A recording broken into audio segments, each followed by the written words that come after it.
you ready to get serious about building content sites and building a profitable business online? Welcome to the Niche Website Builders Podcast.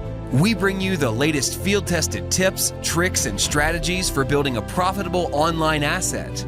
We interview industry experts, share customer success stories, and reveal our own experiences working on hundreds of sites to inspire and motivate you to make something happen. Let's do this.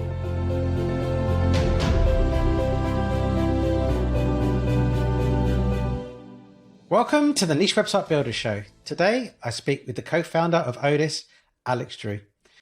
If you don't know Alex, he is a co-founder of ODYS, as I say. He runs a age domain marketplace, so place you can go and dig out and search, and you can run filters on all this to find niches or to find traffic levels or anything you like to try and find a good age domain. So they do a lot of vetting already to make sure that any domain that hits their marketplace is a good domain, is something that is going to form a good basis for starting any site or for redirecting into an existing site. So we talk about loads of stuff. We talk about ODYS in particular and the evolution of ODYS and kind of what's coming in the future. We talk about why age domains are good, what makes them a valuable asset, like about how you vet age domains. Talk about the backlink profiles, so 301 redirect strategies, and the future of age domains as well. So I think it's a value-packed episode. I think you're really going to like it. One thing I should mention before we jump into the episode is that this week is Black Friday. On the Niche Website Builders website, you'll find lots and lots of offers in terms of Black Friday. You want to get on the mailing list if you can. And we also have, in line with today's guest, Alex Drew, we also have age domains on our site. So you go to the domains tab in the menu.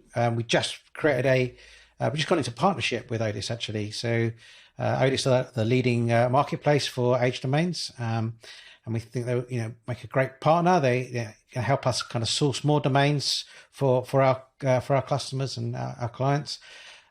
So we have got special deals on the age domains on our site for 20% extra content, but also you can order age domains with a Niche Website Builders site and content package through the ODYS marketplace as well. So you want to head over to odys.global for checking that out and finding any age domains and ordering through there, and also nichewebsite.builders for all of the Black Friday offers there. So you want to head over to nichewebsite.builders/BF for the Black Friday coupons. Without further ado, we'll get started with the show. This episode is brought to you by Niche Website Builders, an agency dedicated to helping people just like you build profitable content sites. Niche Website Builders are the hands-off content site marketing agency you always wished existed. It's run by content site marketers for content site marketers, and they help both investors and individuals alike build profitable online properties. They provide a fully outsourced approach to content creation, link building, and done-for-you website builds, the same approach they use on their own six-figure portfolios. For example, their content packages come with a proprietary keyword research process, are written by in-house native English speakers, formatted using templates proven to convert, and uploaded to WordPress with affiliate links added so that all you need to do is hit the publish button.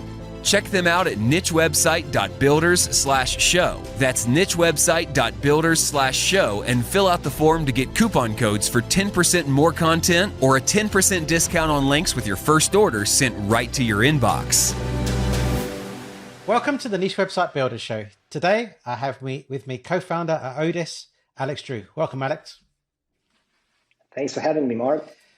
So let's dive straight into it. So tell us, for those people that haven't heard of ODYS or haven't heard of yourself, can you give us a little bit of a background on who you are and what you do at ODYS? Yeah, so I'm quite a private person in terms of my presence on the web. For every business that I ever started, I was mainly pushing the brand as an entity, the product, the service. This is what I basically focused on all the time. Like me as a co-founder, it's more of like okay, I'm there, but it's not me that's important. It's the product and what we deliver in the book. And this is the same thing with ODYS. If you noticed, we haven't yet, humanized ODYS with a face behind it. So this is actually, I believe, one of the first times I actually appear in public, and for the Niche Website Builders podcast. Yeah. Awesome. In terms of my background, I've been a hardcore domainer for quite a lot of years. I wouldn't compare myself to the big names, but I think there is some age to my experience. I believe the first domain I ever registered was like 2000, 2001. And then I got my head dirty with, aftermarket age domains, early 2004, 2005. I remember hunting for them. There was a service called freshDrop.com. I'm not sure they're still active. They were like an aggregator or a feed, just like aspiredomains.net is these days. So this was like the first time when I started getting a lot of interest into these domains. And back then, these domains combined with how Google worked in those days was a really interesting game to play. And then I kind of, got myself into traditional domaining. And at some point, I figured out that, combining just great names with the ability to do your own due diligence, for these names is a great way, to invest into some really good names that wouldn't just, get yourself some really, great names with intrinsic value that you can later flip, but you can actually build some really great, authority and profitable websites on this. And this is how it all got started. And, just throughout time, I started to get really good results. And, people started asking me like, what the secret sauce. And I kept telling them, look, you can actually source for these domains. And we started getting requests. And up until 2017, for a period of I think 10 to 11 years, we are providing this service, kind of behind the curtains, privately, Skype groups, Messenger, SEO communities, forums, that's it. And then at some point, I'm like, okay, so we're making some money here, but why not build a company? Why not actually build a great brand, something that you're proud of, something that you're, kind of keen to wake up in the morning and do, not just, make money here and there, flipping domains, building sites. And that's how it all started. Awesome.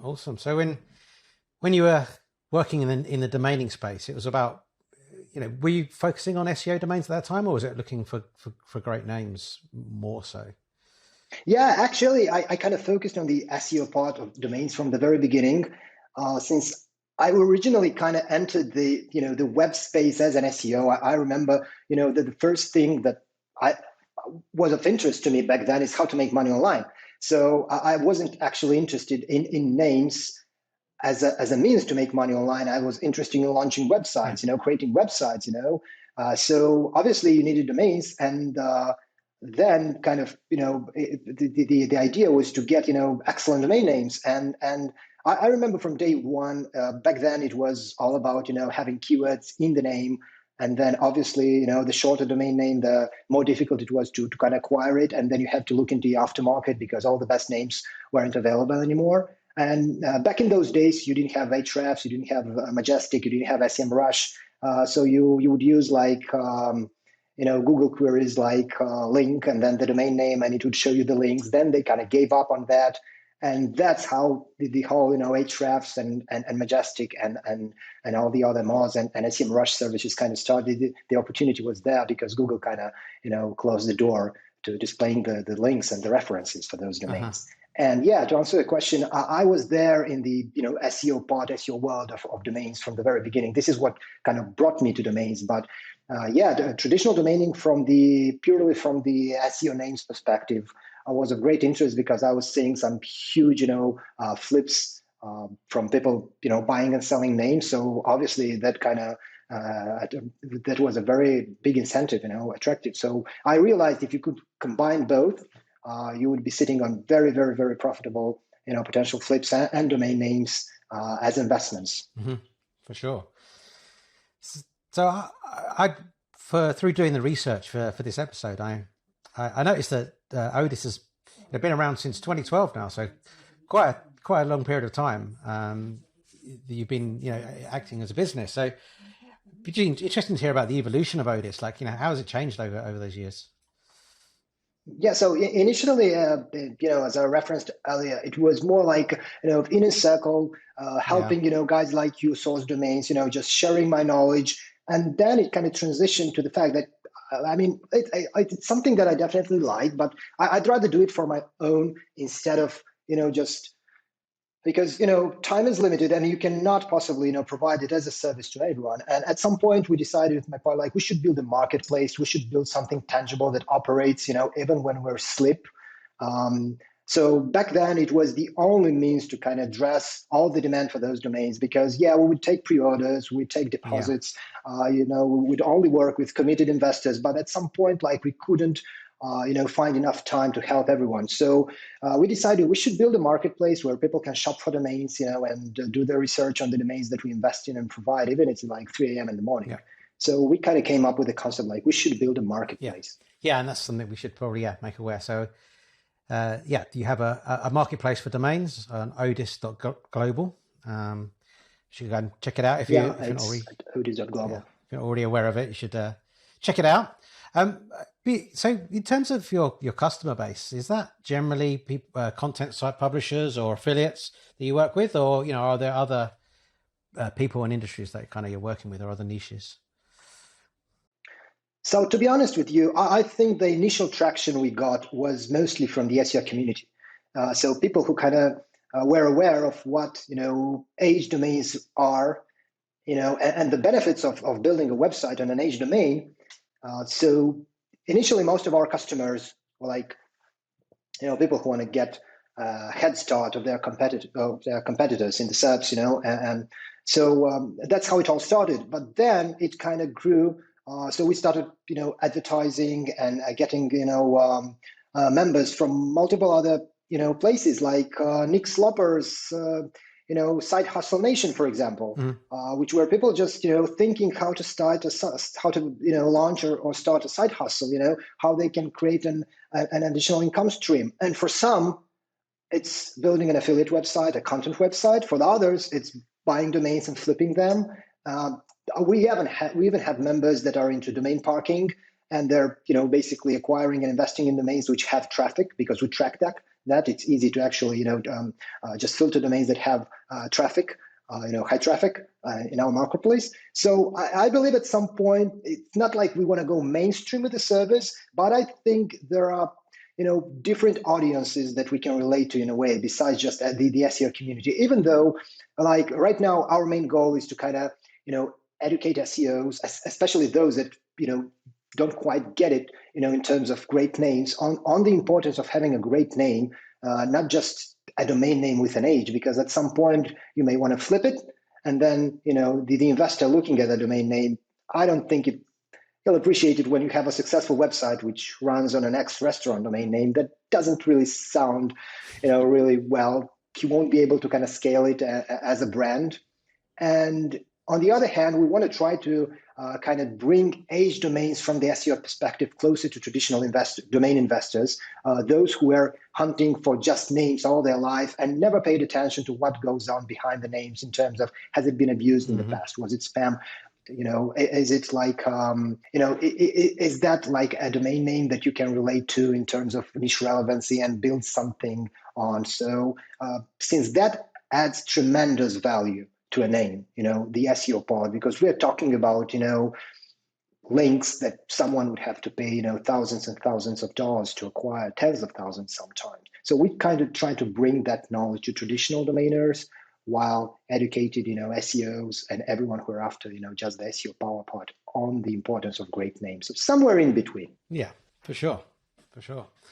Yeah, that totally makes sense. I think before we go too far down here, we should probably mention as well that we've Niche Website Builders and ODYS have recently formed a partnership together as well. So so I guess part of that partnership is, it means that ODYS can now you can now buy a Niche Website Builders site directly through the ODYS marketplace when you purchase your domain. The other side of that is that ODYS have a huge amount of resource to be able to go and acquire and find domains, which is hard. Like it's hard to go and find good domains. They're not easy to find. They're not 10 a penny. You know, you've got to go through a lot of bad domains before you find a good domain. So, you know, that means for niche website builders, you know, we're just going to be able to have more H domains available on our site because ODYS have, you know, great resources for finding great domains. So, we're really excited about working together. I think it's a great opportunity. It's great for the industry that we can work together on this and team up to give the best that is available for SEOs in terms of H domains and sites. Yeah, the partnership is quite a milestone. I have to be fully transparent here. It was Mark that kind of reached out to me to us, to ODYS, like I think last year, and we weren't quite ready. But I knew at some point, like there is no point in competing, either on the, you know, done for you affiliate websites or whatever websites we have in mind.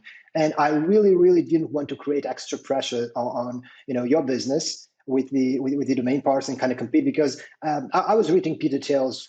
He's the co-founder of PayPal, you know, book From Zero to One, and he talks about competing, and he says nothing good comes out of competing. Yeah. You just waste extra resources, and you just end up in a point where instead of innovating and just focusing on delivering an extraordinary, you know, service to your customers, you end up spending, you know, enormous resources on actually, you know, outbidding in our case, or just competing. And I kind of you know, made a lot of sense, you know, a couple of months back. And I decided, like, whatever there is, like, we should do it. We should partner with niche website builders, because at this point in time, they're the best for niche affiliate websites, and they're the ones who kind of invest in their service. And that's not really something that we see, you know, for, you know, some other, let's say, players in the space. And I realized that, you know, by devoting all our time to domains and exchange and offer your setups, your, you know, websites, your content websites as a service,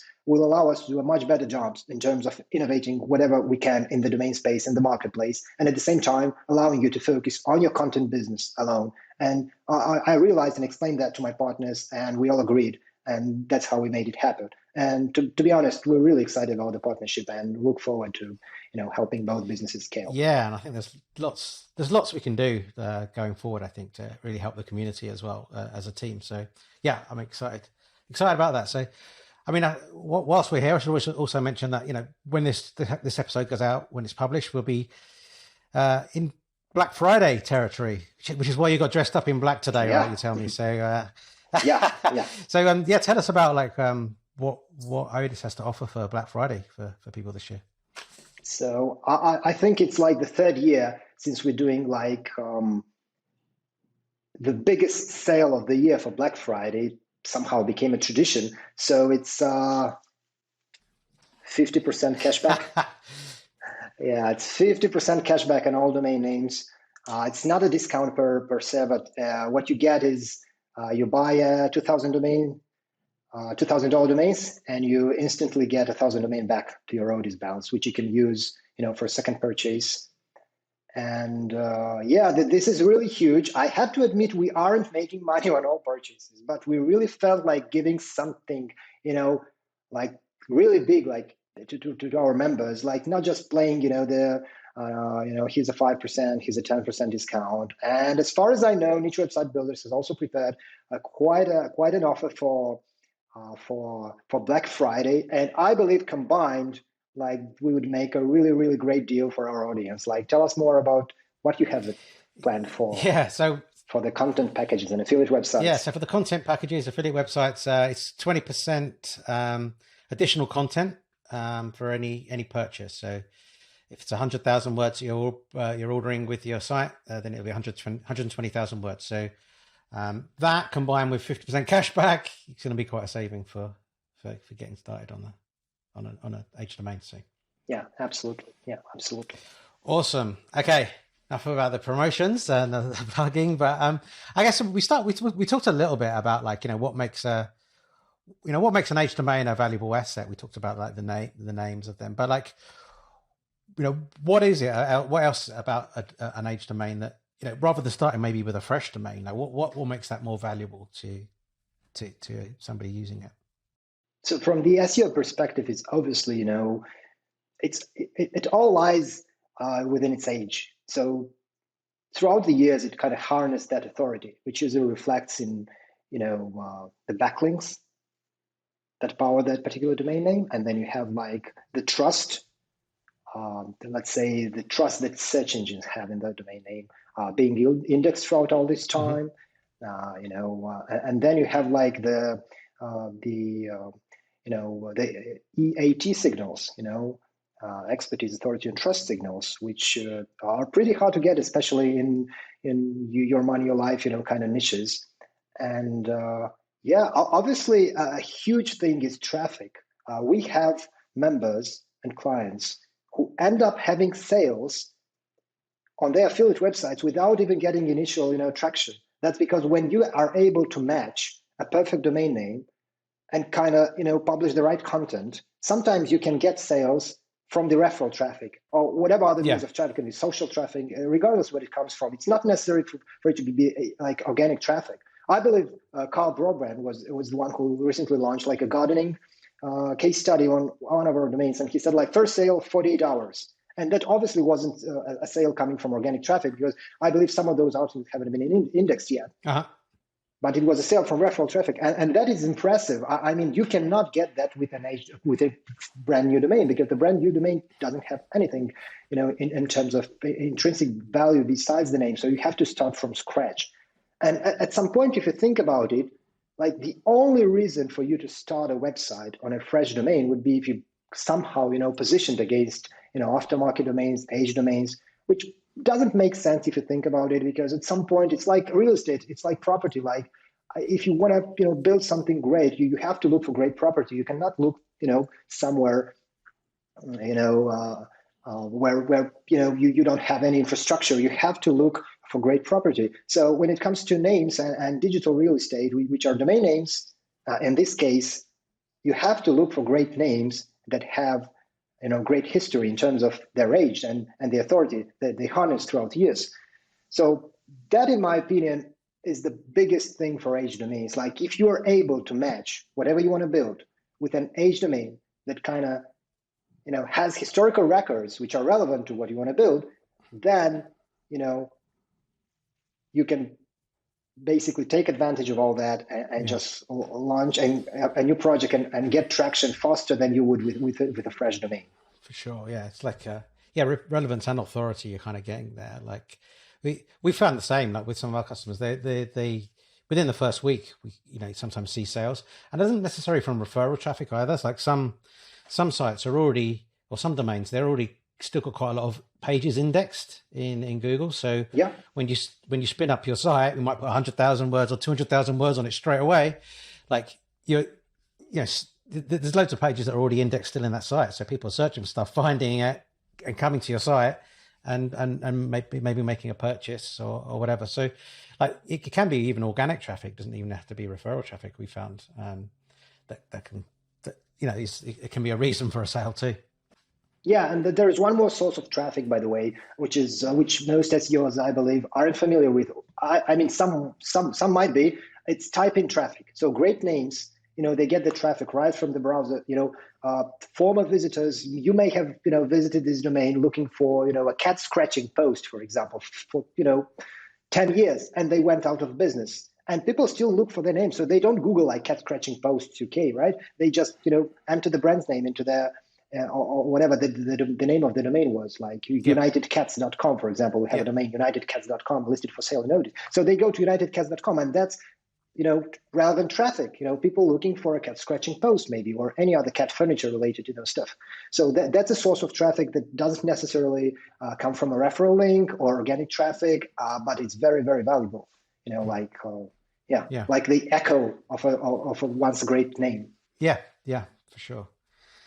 Yeah, I'm interested if you have noticed in the work that you've done any correlation between how quickly sites start to get traction on an age domain versus okay. So I guess what I'm saying is like we've never really seen any correlation, because like you could argue that if a domain has more recently been dropped, then it's more likely to pick up more quickly. And I've kind of seen that argument before, but we don't always see that. Sometimes we just see some age domains, they might have not been in use for a couple of years, but they take off like within the first couple of weeks. And then you see others that it takes maybe 3 months before you actually see it starting to gain some like genuine traction. And we've tried to find sort of correlations into like why that is, like, but we've never kind of come to any conclusions on that. And I wondered if you've seen anything, on that basis. Yeah, absolutely. So from what I've seen, it's mostly, the correlation, or as we, called it back in the day, the way Google actually, matches what it knows about the former domain and all the link, it kind of harnessed, and the information it kind of gets through those links in terms of, anchor text could be one, and whatever you deploy on the new website in terms of content. So sometimes that chemistry may not be perceived like appropriate, at least initially. And that can somehow confuse search engines, and then they may need longer to figure it out.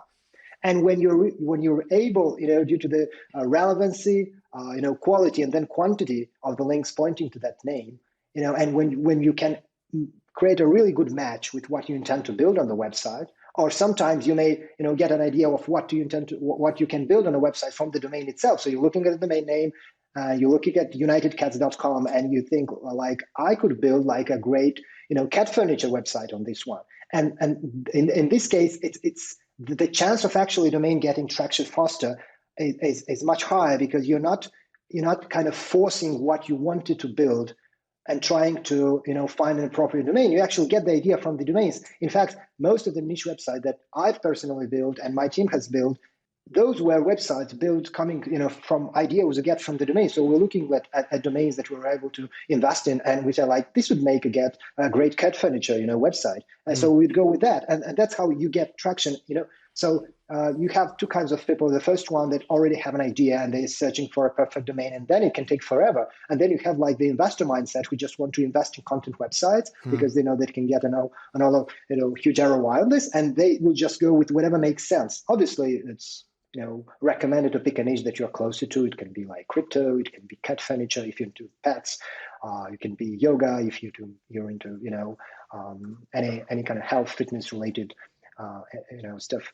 But at the end of the day, it's the match in between what you intend to build and the former domain. If you can get that right, you will get traction much faster.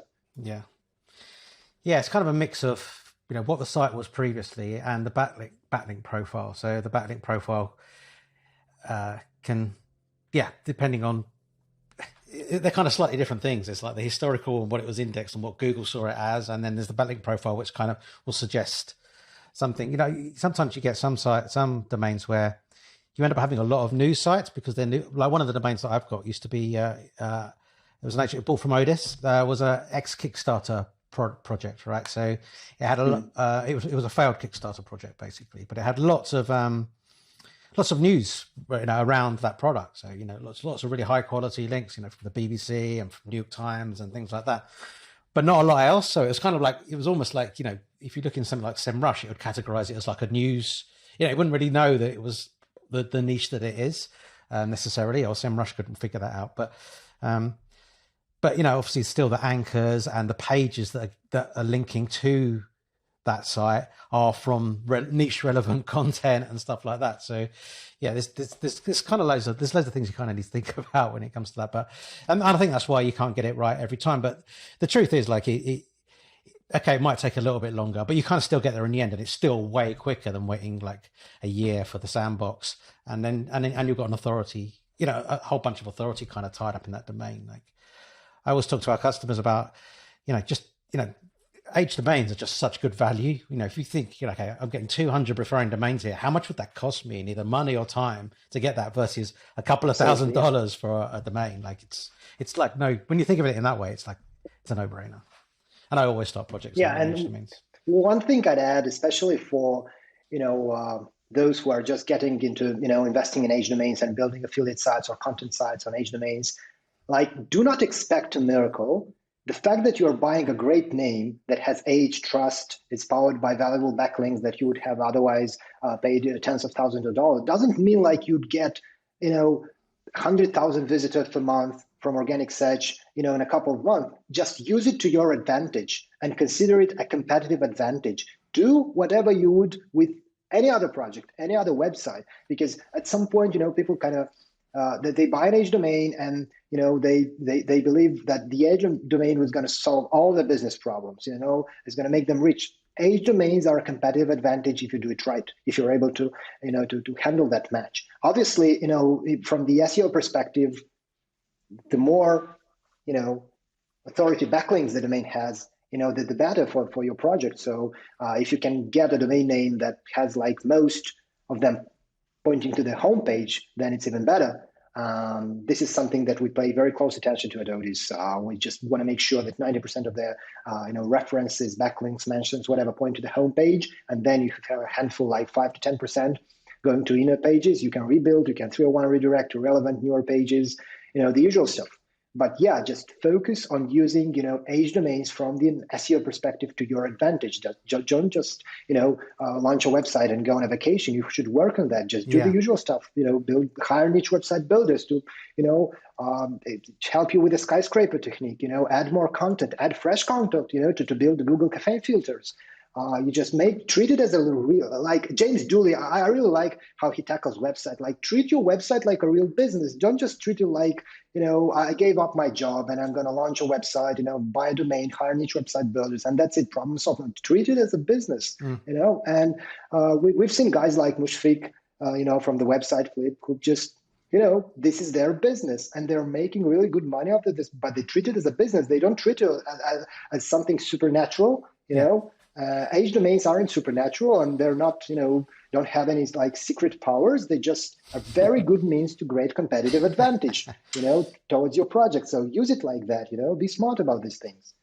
Oh yeah, for sure. I mean, yeah, whenever I start a new project, I try and think like what it could be in 4 or 5 years. Like maybe I'm monetizing just with ads or an affiliate at the moment, but like how could that be once you get some traction and once some further down the road, like, how else can I monetize this site? Like, how else can I make it like a genuine business? Maybe even hiring people or something at some point in time in the future. So, yeah, I totally agree with that. You got to have that mentality, I think, because lots and lots of people just stop at like ads or stop at affiliate and like just don't think beyond that and how they can kind of make more. And you're kind of missing a trick there.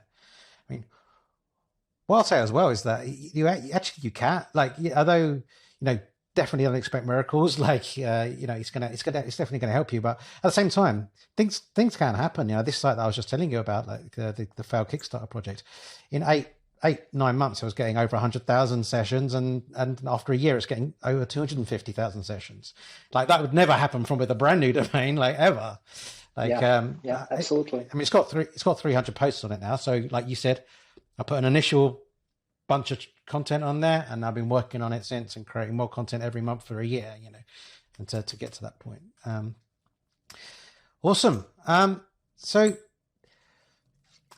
we took, so in terms of, vetting age domains over at ODYS, like what's your process? If you're able to share some of that, like what's your process for vetting age domains and making sure they get... I believe I've never been afraid of actually sharing what we do and being completely transparent with the process, because the main thing is it takes time. Like, doing proper due diligence on age domains is a full-time job, regardless. Like, if you want to pick just a couple names, every quarter or so, like, you can play the game yourself. But if you have the investor mindset and you want to treat this as a real business and scale it, then you either need to come up with your own team, because doing it on your own in terms of sourcing age domains, launching website, writing content, content planning, publishing, optimizing, interlinking, you can go crazy with all it. You need a team. You need to treat it like a proper business.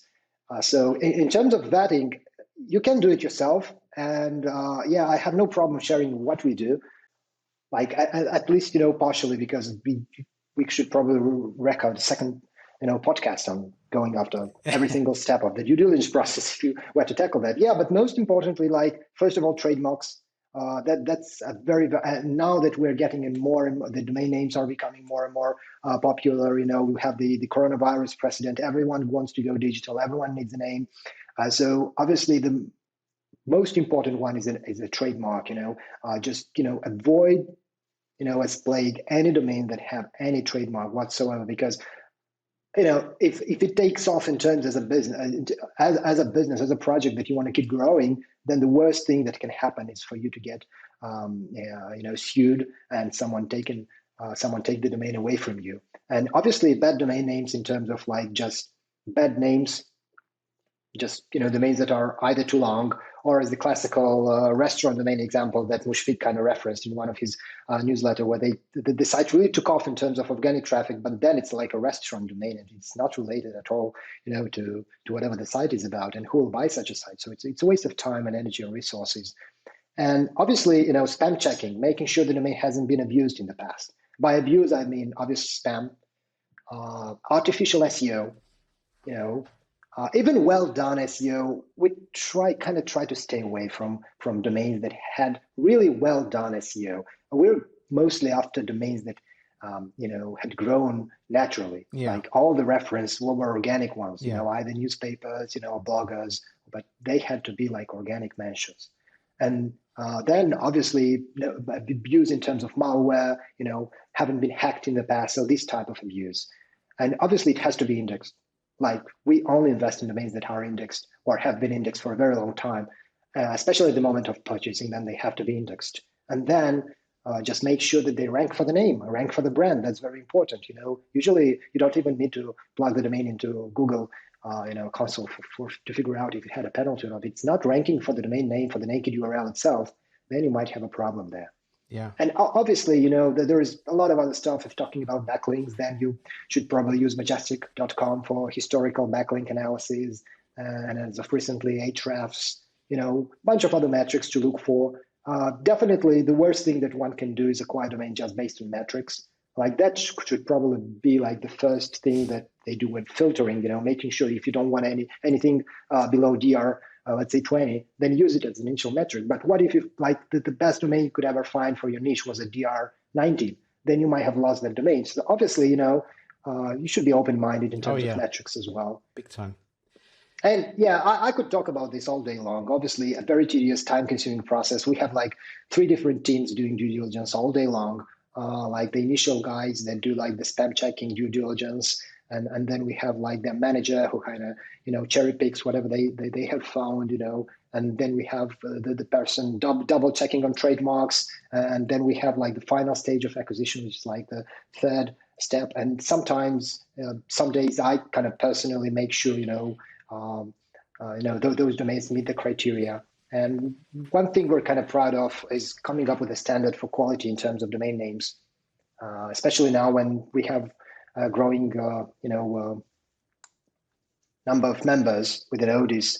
One great source of acquiring domain names has been our members. So most of our members are people that are somehow familiar to H domains, and they also sit on pretty valuable portfolios. And at some point, they're keen to let some go. And we have these quality standards in terms of great names, clean SEO power behind them. So that's all there is to it. And then it's just super hard work, full-time job. Get a team, do it yourself. If you don't trust me or Mark, just you'll figure it out. That it takes it takes a lot of time and hard work to do it. That's one of the reasons why we decided to partner in the first place, so we can handle all this due diligence and Mark can focus on the content business, which is what they're best at. Yeah, absolutely. I agree with your point on thinking about lower authority domains as well, because that start again that I talked to is like a DR12. It's got a handful of really good links, and great relevance, and still managed to get to like 250,000 sessions a month. Just from a DR like 12. It doesn't have to be. It doesn't have to be a beast. I do see people kind of eliminate and excluding domains because there's slightly lower authority, but that's not the full picture for sure. Yeah, absolutely. Fully agree on that. Awesome. So what are some of the risks? Risks in I guess we've already talked about the vetting and stuff, but what are generally some risks in using H domains? Are there any? So the worst thing that can happen is obviously, buying a trademark domain. Yeah. Because, whatever. So you can have so as far as my experience goes, we had domains that have been abused in the past just for testing purposes, malware, hacking attempts, even just really bad spam. So the bad spam you can disavow, right? If there are any malware hacking attempts on the domains in the past, and Google kind of, is aware of those things, you can ask for a reconsideration request. There are means to do that. But if the domain is a trademark, that's beyond Google. You can get sued. You can, that they can file, a UDPR on you, via a court and have someone kind of figure. So these are things that drain a lot of your energy and makes your domain acquisition a really bad experience. And I actually had, people reach out to me and saying that they bought this and that domain, on their own. And they later had this really bad experience with the registrar locking the domain, someone taking it away from them, suing them and all that. So that's one of the reasons why, in my opinion, if you have the investor mindset where you seek to scale your operation, you would rather, deal with a broker. And I'm not saying that just as a means to promote ODYS or you guys, but I'm saying this because in our case, we take the blame on ourselves. Like if for some reason you end up buying a domain that might have a problem, like we will refund the money. You can have it back. We'll help you pick another one. If you're doing it on your own, there is no one to hold your hand, no one to kind of help you with. So you have to go through your own. So from my perspective, like trademarks are the worst thing that can happen to your domain. Obviously, you should do your homework with the due diligence in terms of any kind of abuse or bad PR the domain might have had in the past. So, but that is a problem that can be easily solved, in my opinion. Like if you have a great name, that's not a trademark, but it had some issues in the past, even some little spam here and there. It might have been hacked or, anything that could go wrong with a website or a name. That can be solved because that happens every day. And Google and other search engines are aware of that. So it can be solved. But if it's a trademark, if it's a bad name, then there is nothing you can do with the domain. And that's the worst risk you can get with any domain name acquisition, even with a brand one. Yeah, sure. Something you mentioned just a moment ago, actually, I wanted to pick up on. So it's really interesting the process that you go through there, I think. So when you acquire a domain, you don't just let it sit there like as on its own. You build a site around it so that it's kind of indexed. Can you take us through that process and kind of why that's important? Yeah, so we're calling the process of having a minimum viable website built on a domain. First of all, to keep an index, to make sure you don't get any 404 available backlinks that are still pointing to the domain. We call it warming up. So we kind of warm up the domain, and obviously that's quite tedious. That's a process that requires some resources, but we take it on us. We have a full-time team doing just the warming up part. So the moment we claim ownership of the domain or get our hands on a domain, what we do is host it right away. We want to make sure when any crawler, any search engine crawls it, it finds the domain is live. It has DNS records, and those records actually point to a server, and the website loads. And then we immediately install WordPress, and we add some content on the website, and we rebuild former glory URLs, I would call them, former inner URLs, that still have valuable, links pointing to them. That's crucial. That's very important, in my opinion. Like the goal is to keep the website live, indexed, and with all the juice it has flowing, to where it should be. So that's called warming up. That's something that we do for all 1,200 something domains we have in the marketplace, and for each and every one that is newly added to the marketplace. And from our observation, there is a reason why we actually do that, because it costs money to do. We feel like domains that are kept indexed at all times and aren't just parked pages, with the goal of attracting clicks and making money through ad revenue, are valued more. And at some point, you won't be able to rank with a parked page, top 10 for a keyword that the site, the domain once ranked. But with a website on, there is a very high chance that you can rank for that term again when you kind of rebuild the form. I wouldn't advise anyone to kind of rebuild a form website. Like at least the homepage should have new content, a new template, but you can rebuild some of the former URLs. I advise everyone to use brand new content, rewrite the content, or just 301 to new URLs, whenever possible, just to stay on the, let's say, legitimate side of things, because after all, when you're investing money into, a website that can take off, think long term, treat it as a business, not just the quick hack, that you can, take advantage of. Yeah, for sure. Yeah. So any pages that have backlinks, internal linking, internal links to, and you kind of want to recreate those, but like you say, don't copy them from Wayback Machine or anything. Kind of rewrite them, and yeah, that's probably one of the first things to focus on when you pick up the domain. Okay. Excellent. So do you, when you do that at the moment, just one last question on that, do you create fresh content as well, or do you just use the Wayback content for now until there's domain sold and then hand it over, or like how does that work? I mean, does the content come with the domain? So I cannot fully disclose what we do, but we're on the same page here. So if like we have our own systems of figuring out if the former content that you can find freely via the Wayback Machine is copyrighted or is somewhere else on a different website, we don't use it. So we either create new content or we throw on the URL. Yeah. If we can't find records of those, the content has been used somewhere else or is copyrighted, in some cases we do use the alt content.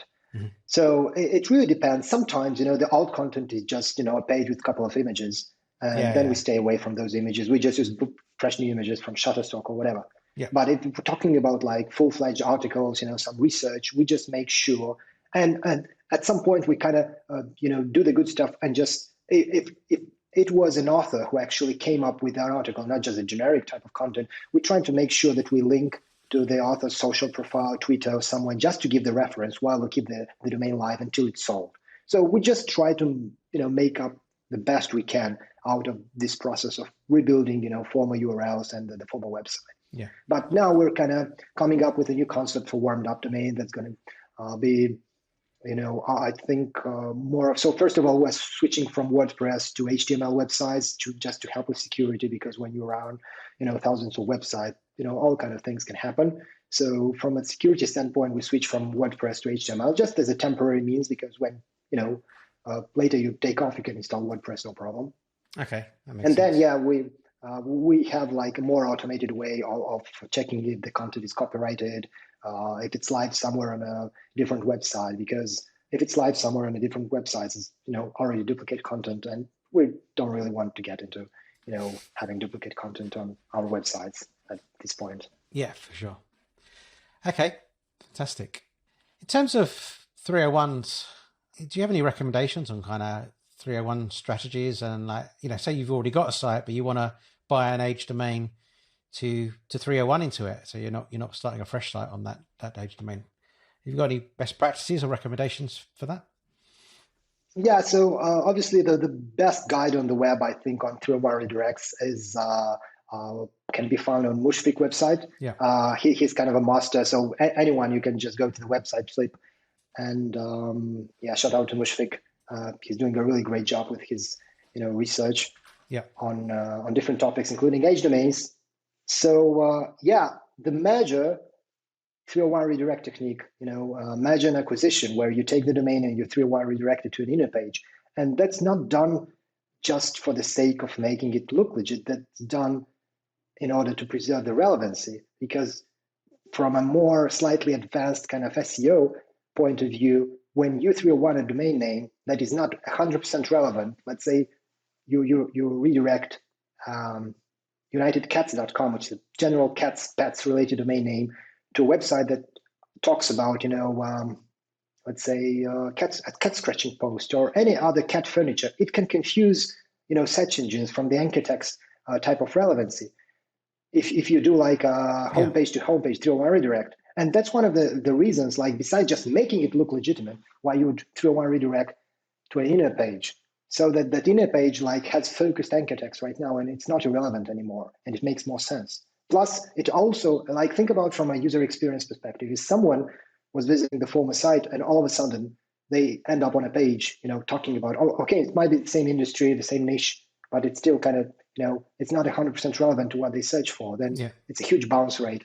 And so I would advise, like, think about it from a user experience. Like, what if you landed on a website that isn't really what you're looking for? Rather create a new page and 301 redirect to that page, so yourwebsite.com/unitedcats, and just make it a short announcement, tell them, look, we've acquired this domain name as our, marketing strategy, whatever, acquisition. So now if you're interested in this and that, perhaps you might be interested in cat furniture, you should go here and there. So this would be like the best means to do it. In terms of what works and what doesn't, so I would start with this. Like the only time when I would 301 redirect a domain to the homepage is when you find a domain that is 100% relevant to what you offer. Yeah. So, for example, like I would take like if you were to find like a business of a competitor that was doing exactly what you do in terms of like content with niche website builders, like that would be the only way to 301 redirect it directly to root. So it just maintains the relevancy and it's all there.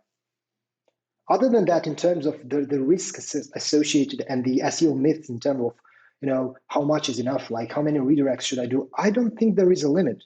Like think about like a real world, like kind of a approach to mergers and acquisition. Like how many domains, how many businesses did Amazon acquire? How many businesses did Google acquire?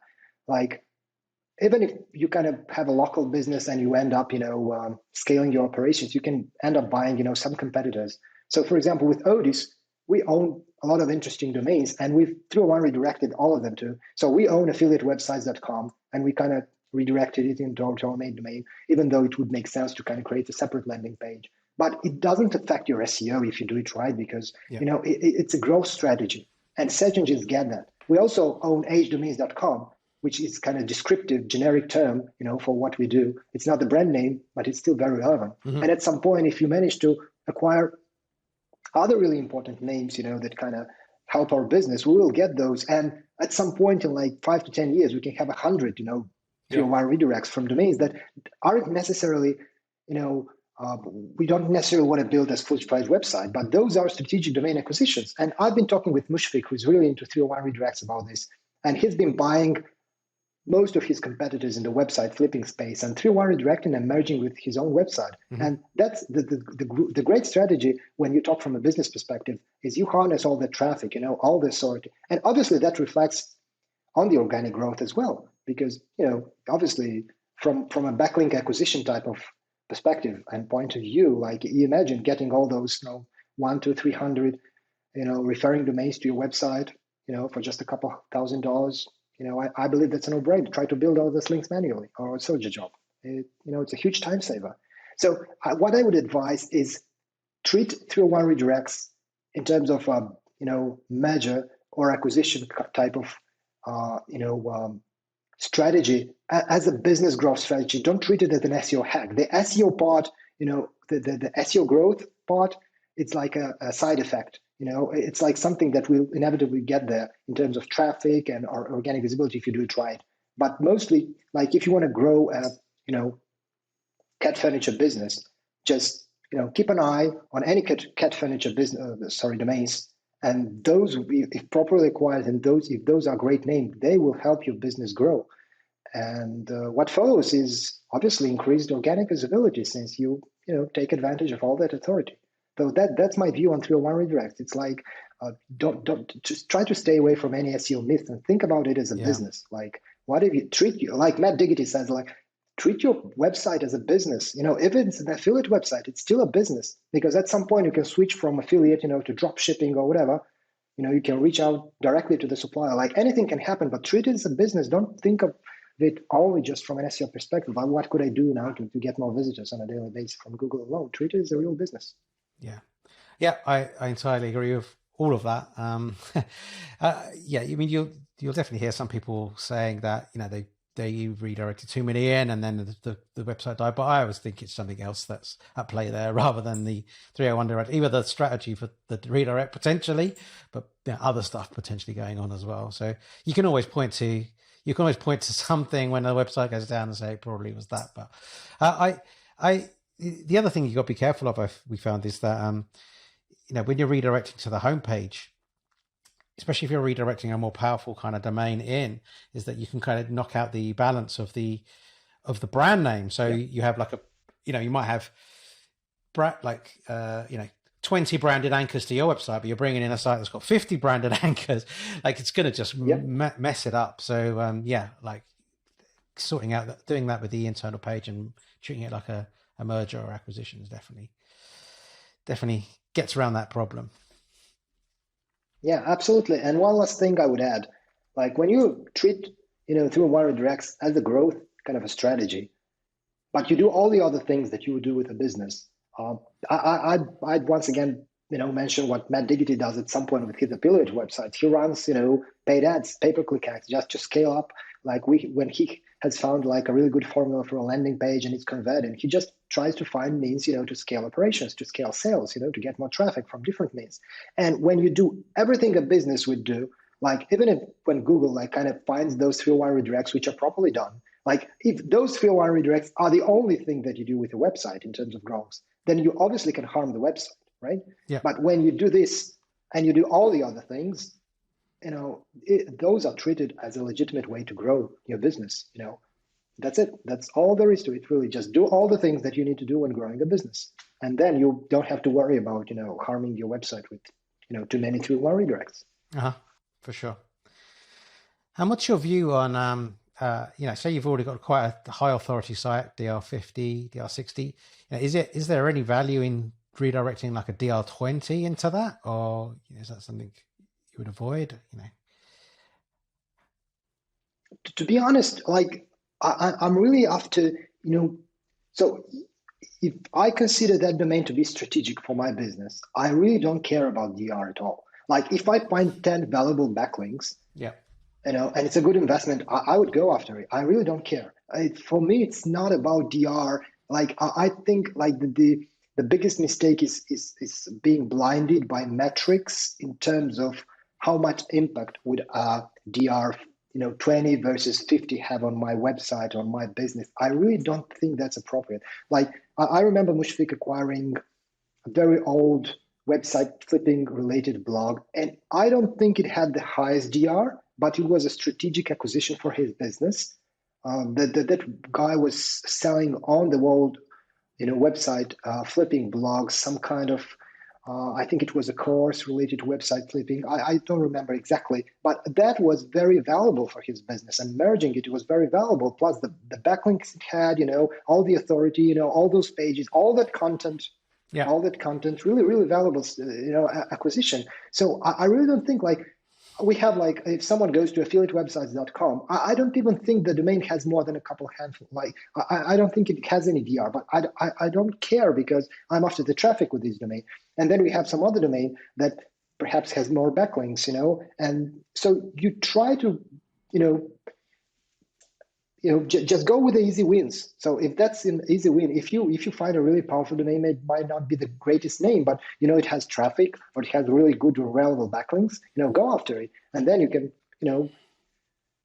manage to invest in a really great name that might have, some other benefits to it rather than the DR, you're passing through in terms of authority. So, just diversify and think of domains just to, use domains to grow your business, use domains as a growth strategy. Don't just focus on the, SEO part. I believe that the most common mistakes SEO do is that like they focus on the SEO business, like, and they try to stay away from any paid traffic. They try to stay away from, understanding other type of growth that a business needs. They just, they tag themselves at SEO and that's all there is, Yeah.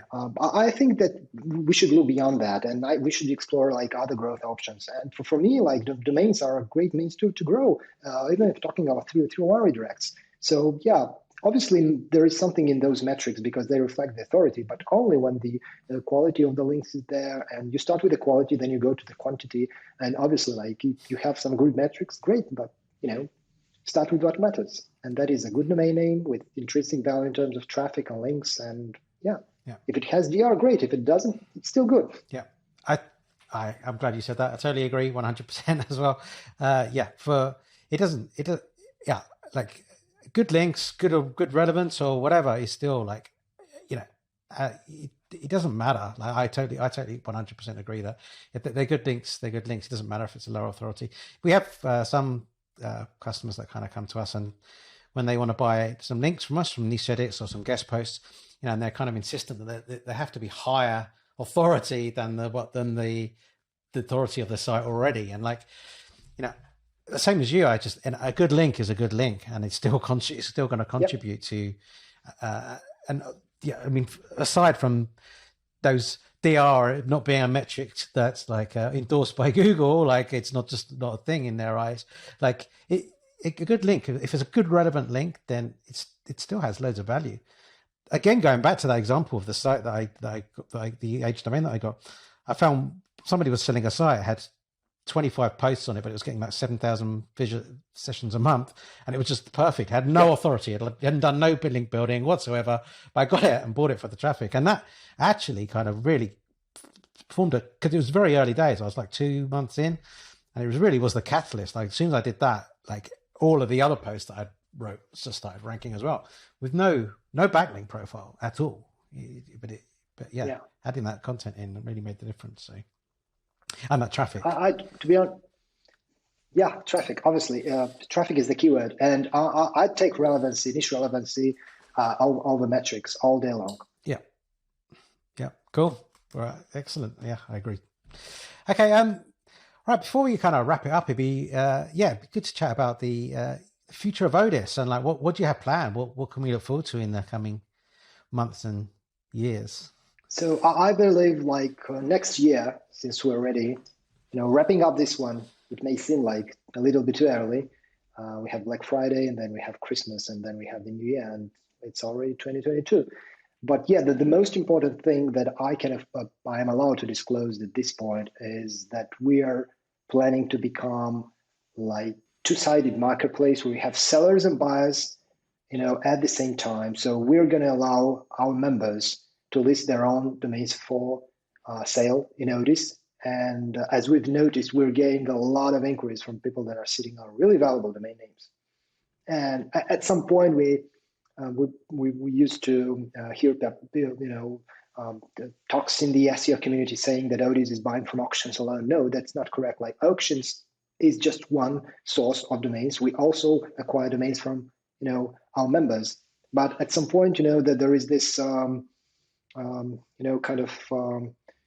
difference in between what we afford to pay for a domain and how much the website or the domain owner wants to get for the domain. And then we realize that we cannot close some deals, but what if they can list that domain name for sale via ODYS? So I believe that's going to add more inventory, more liquidity to the market, and just a greater user experience. At some point, you may decide to invest in a name, but plans change, and you don't have the means, or you just want to switch to a different website, and you can immediately release it for sale in ODYS. It's totally up to you. So we just want to bring more liquidity to the market. Obviously, maintaining the exact same quality standards for domains in terms of great names, powered by organic, legitimate growth and aged, and just everything that comes with an ODYS domain right now. So that's a huge milestone that we're planning to achieve, most likely in the first quarter of next year. And obviously, never-ending improvements. So we have a full-fledged web development team. We're growing our marketing teams. We have in-house designers. So we just our goal right now isn't just to flip some domains and make money. We are past beyond that. As you said, we've been in the business with these domains full-time since 2012. We're no longer interested in the money just for the sake of making money. We really want to build a great company, a great marketplace. So right now, we're in the process of improving everything that can be improved. Brand new marketplace coming up next year. Right now, we're in the works, building up it from scratch. Both the public landing pages and the marketplace itself. Okay. And I don't think that there's any end to improvement. Think about your business. When will you stop improving it? Is there going to come a day when you say that's it? No more updates. Nothing new. No, if you're really fond of growing your business, you're going to try to adapt it to all the inflection points, that the live gigs provides, and just the business. Because as a business, you need to survive and you need to adapt to every new realities you have to face. Yep. That's the first thing, and then you just want to make it great, for the people. If I can improve the checkout experience, I will help my team do it. If I can improve, the overall, navigation filtering experience, I will do that. If I can, bring better deals, I will do that. If I can, implement crypto for checkout, and there is a huge demand, we will do it. We won't stop from improving. So, I cannot disclose everything, but what I can disclose is that we will never stop improving, ODYS as a product, as a marketplace, at the end of the day, we're really passionate and we're really fond of what we're doing. So it kind of makes sense waking up early in the morning and doing your job. So yeah. Excellent. Well, we look forward to that for sure next year. Okay. Well, thanks for your time today, Alex. If people want to kind of get hold of you and find you, where should they go? Yeah, it's Twitter. Alex at ODYS Global is my kind of handle on Twitter, Instagram, Facebook, LinkedIn, like all social media networks. Yeah. Cool. And obviously it's Alex at ODYS.global if someone wants to reach out, because as I said, I've kind of stepped down as CEO and now Elena has taken over in my place. So I kind of really fun. I've actually been, sending welcome emails to a bunch of our members as of recently. And people were kind of, amazed that they were getting an email from me, not just because I'm someone like with some kind of guru status of anything. Like this is the first time I'm actually on a public podcast, but just, the co-founder of a company reaches out to like, would you like to do a free strategy call? Like, I don't mind. I don't want to sell you a domain or something. Like, tell me more about your business. I'm really curious. Like most of the time, I'm just collecting feedback for the marketplace. Like, how do you like our filter system? Like, what would you want to see as a change, And this is really valuable, sometimes even more valuable than a sale for the business. So I'm kind of into that. So if there is anyone listening or, watching this podcast, like hit me up. It's Alex at ODYS.global and I'll reach out to you and maybe we can schedule a call and I'll just, do my best to help. Excellent. And the best way to get on your mailing list for any offers and stuff is just registering at ODYS.global? Yeah, the best means is just to apply for an ODYS account and, make sure you're writing some relevant info there where you want to join and get it approved. And then you're on the mailing list. You're going to get all the offers everyone else gets as a member. Okay, excellent. And if you want to see the domains we have for Black Friday available on Niche Website Builders, you can go to the contact page of the Niche Website Builders website and sign up for the mailing list there, and you'll get the emails for that. Okay. Anything else you want to add, Alex, before we sign off? Yeah.